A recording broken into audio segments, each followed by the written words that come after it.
The bunkhouse was a long, rectangular building. Inside, the walls were whitewashed and the floor unpainted. In 3 walls there were small, square windows, and in the 4th a solid door with a wooden latch. Against the walls were 8 bunks.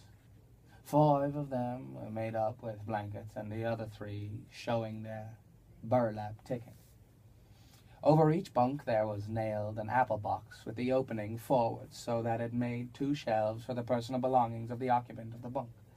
And these shelves were loaded with little articles, soaps and talcum powders, razors, and those Western magazines ranchmen love to read and scoff at and secretly believe. And there were medicines on the shelves, and little vials, combs, and for nails, and on the box sides a few neckties. Near one wall there was a black cast iron stove, its stovepipe going straight up through the ceiling. In the middle of the room stood a big square table littered with playing cards, and around it were grouped boxes for the players to sit on.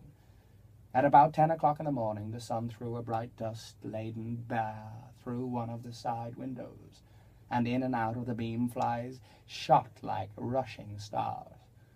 The wooden latch raised, the door opened, and a tall, stoop-shouldered old man came in, and he was dressed in blue jeans, and he carried a big brush broom and left it in his hand.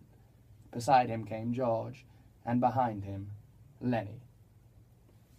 "The boss was expecting you last night," the old man said.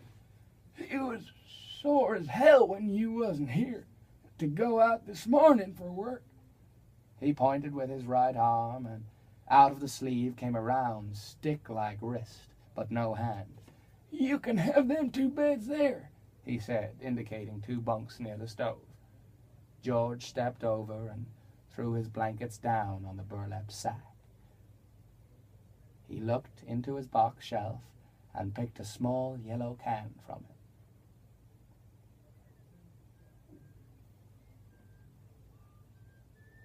That was Of Mice and Men by John Steinbeck. That was Let the Boys Listen for 2 bloody hours. See you next time.